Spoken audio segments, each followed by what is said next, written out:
different people coming together for one purpose. Welcome to the Inspirational Art Association podcast, a place where artists from around the world share what inspires them with Cindy Lattimore, an art curator and promoter who brings with her 13 years of experience. Settle in, get comfortable, and enjoy the behind-the-scenes exchange with not only world-class artists, but up-and-coming talent as well.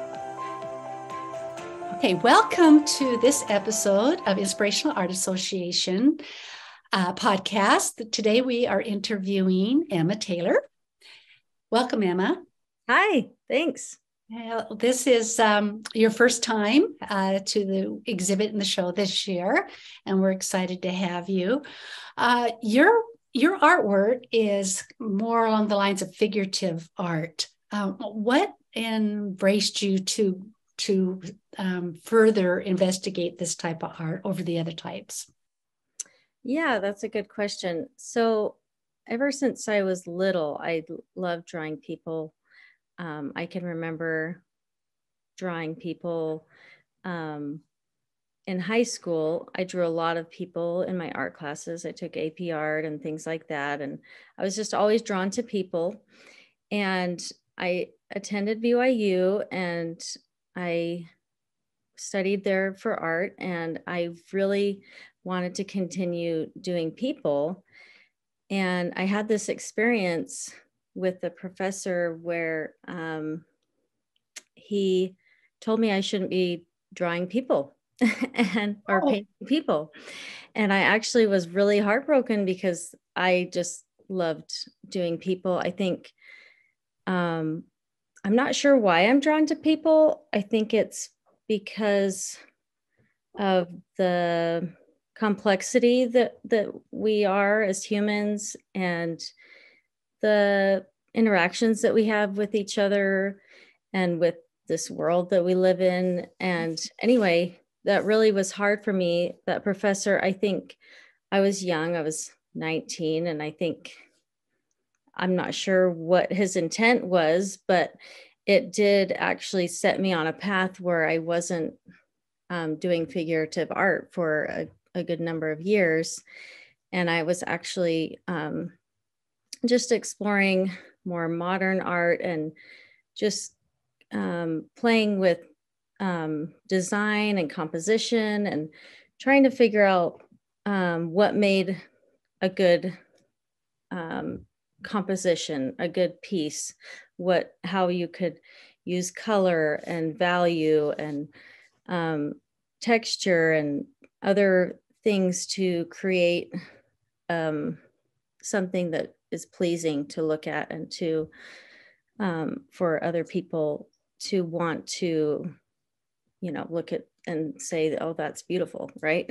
Right. And then I had a lot of fun with this because I was doing more, I guess you would say I was it was very explorative. Anything works. I was using all different mediums. I was just having a lot of fun. And I really was just figuring out what I liked, how I could play with paint this way and how I could do printmaking that way. I did a lot of printmaking at that time. And then I ended up getting married, and I had gotten into the Bachelor of Fine Arts program at BYU, but I decided to marry my husband, and he got into medical school in Southern California. And so we moved to Southern California, and I was able to finish just a couple courses. At that time, it was through the mail. So I would mail in my papers, and then the professors would give me a grade and things like that. And I was already all done with my studio work anyway. So this is kind of a long story, but what ended up happening is I had children of my own, and I came back full circle to the idea of doing figurative art. And in that process, after having kids, I actually became very sick. And I have what's called PPPD. It's a balance disorder where I the doctors aren't sure. My doctors that I've seen, we've been all over the United States to see doctors, and there's different ways that it can start. And they think that I had a virus, and it caused my brain to stop having good balance. So the neurons are not connected, and so I struggle with balance. And so for about 2 years there, I basically was living on a carousel, and it was actually really, really hard. And that's when I really turned to art. At that, the last, 8 years before that of having kids, I had kind of dabbled in art here and there, but not seriously. I was pretty busy with young kids, and I had just had my fourth child, and this happened, and it was very hard on me emotionally and mentally. I was really struggling. I had to get on some medicine to help with my mental health at that time. It was just very hard. And so at that point in my life, I feel like, these things that people had said when I was in college about me not painting people, they just all went out the window. And I thought, you know what? I can't even get out of bed, so I'm just going to paint people, because who cares? I I I can't even get out of bed at this point, so painting something is going to be a real accomplishment. And I found myself starting to do more art and feeling like I was a normal person when I was doing that art, that I could focus and I could go into another world, and this dizzy world that I was living in would go away for a little bit. And it was really therapeutic for me. And I feel like it was a gift from God that He gave me that tool to help me cope at that time.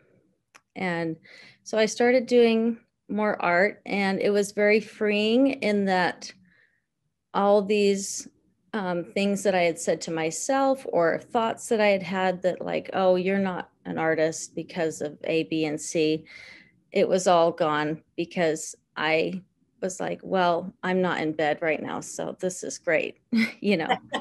So that's what got me. That's a really long answer to what got me doing figurative art, but that's how it happens. So one side note of that is, during that time, I remember my son, and I've said this on, some people might know this story already, but my son coming to me and drawing a picture of me at that time, and there was a pillow behind my head, and he said, "Mommy, this is you, and this is your pillow, because you're not feeling good."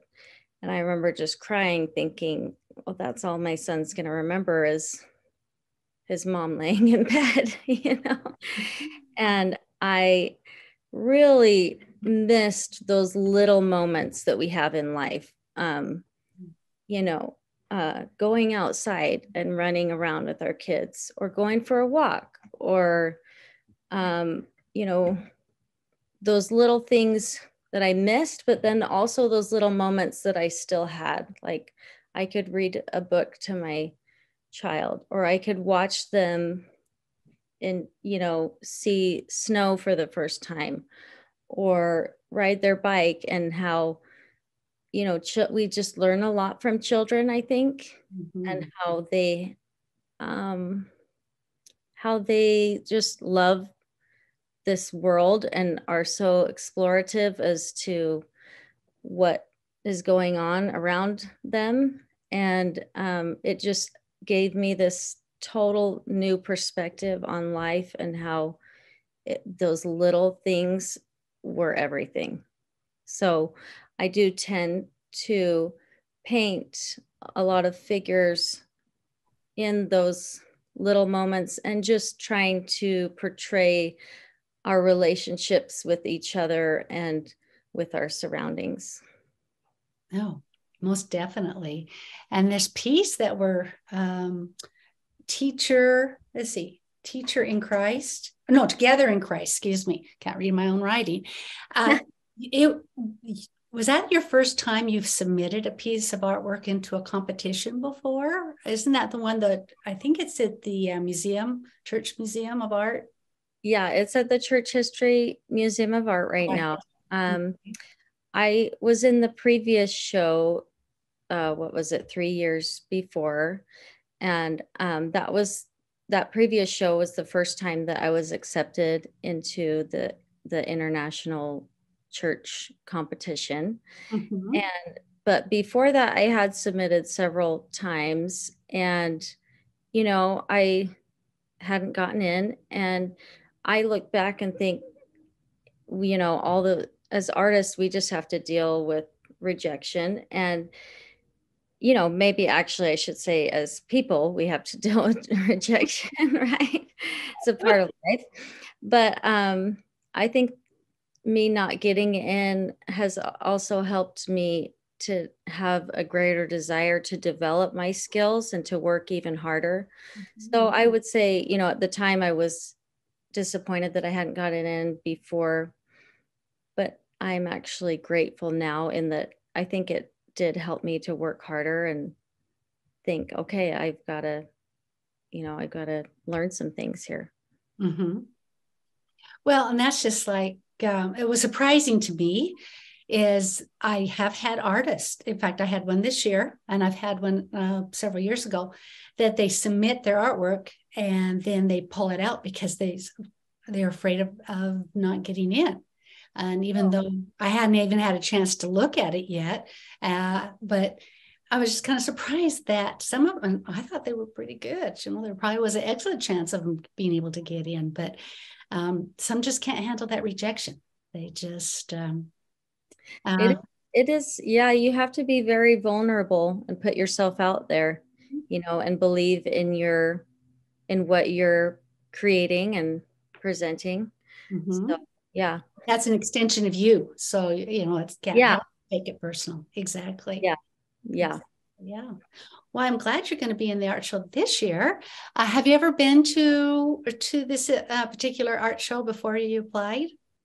I haven't. I live in Idaho right now, and I've been here about 10 years, and I haven't been. So yeah, I'm excited.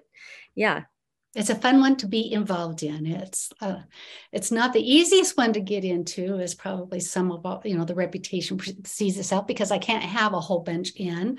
Like I've mentioned in other podcasts, that there's only a certain amount of room. Next year, because the Joseph Smith Memorial Building is going to be closed as of the first of the year for 2 years. So I'm going to have to move it after 12 years. But the place that I'm thinking about having it is a lot more spacious, but a lot more expensive because you're paying for prime real estate down there. But then hopefully we'll bring it back to the Joseph Smith Memorial Building because of the historical makes it kind of nice. And Right. but anyway, I am glad you're going to be in it. Your artwork is a different. That's one thing I look at when I'm judging on who to put into the show. Is I don't want everybody to be the same.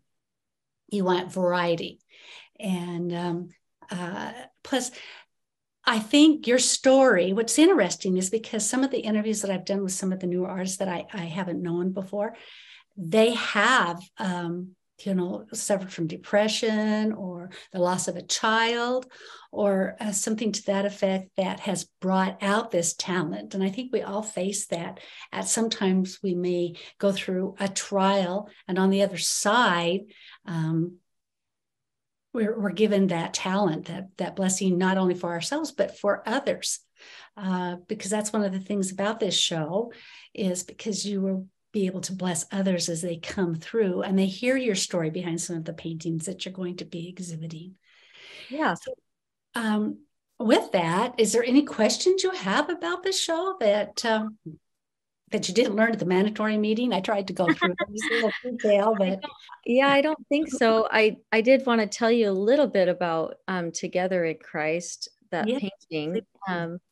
So it's a lot of people that are surrounding Christ. And, a little bit about that painting. I went to Jerusalem in 2019 with my husband, and it was such an amazing trip. And little did we know that, COVID was right around the corner. But so we were grateful that we got to do that. But I was at the Wailing Wall, where all the men and women of the Jewish community, a lot of them actually pilgrim to this part of Jerusalem to offer prayers at this Wailing Wall. And when you're at the wall, everyone's pointed one direction there. And so when I was painting, it was so significant to me watching these people do this and thinking about people everyone turning one direction toward God. And so when I painted Together in Christ, I purposefully wanted the direction to be toward Christ. And so people are looking that direction. A lot of the patterns are pointing or flowing that direction. And then I also, in the painting, wanted a variety of people, that people could feel like they're there as well, Oh, and they could find themselves in that painting. And I explored and researched a lot of patterns as well, from all over the world, and would kind of try to get an idea of, different cultures and patterns and how their fabrics might have been. And so then I tried to use some of those elements in each of the clothing that the people are wearing to kind of, it got a little crazy there with lots of different things going on, but I feel like in the end it's cohesive. And so that's kind of behind the Together in Christ, that we're all coming from different directions and pointing toward one direction. oh, So well, really, I hope that was okay that I shared a little bit about that. No, absolutely. I actually, when you were mentioning that, I was looking down at that painting that actually will be at the art show, right? You're going to have that exhibited there, or will you be able to, since it's at the church? I will be able to. No, but I have one that I've been working on that's I haven't named it yet, but it's a lot of people coming together for kind of like a potluck. And it has a similar vibe to it, I guess, as far as different people coming together for one purpose, and with civility and recognizing the humanity in all of us. So I'm anxious to see it. Anxious. Yeah. Yes. Well, I'm glad that we were able to connect, and I was able to get to know you a little bit better, and look forward to, in a few weeks, we'll be hanging out every single day for 3 days. So those of you that are watching, November 30th is we have the dinner and the VIP private artist reception. But Thursday, Friday, and Saturday, December 1st, 2nd, and 3rd, from 10 in the morning till 9 at night, you can come in and explore and purchase and meet the artists. That's what's nice about this show, is to meet the artists behind these paintings, whether you're brand new or some of our famous artists that are from around the world. We do have artists from all over the world that will be there exhibiting. So, well, thank you, Emma. Thank you, Cindy. Glad we were able to meet up today, and we'll be seeing you in a few more weeks. Yeah, sounds great. Thank you. Okay, thank you.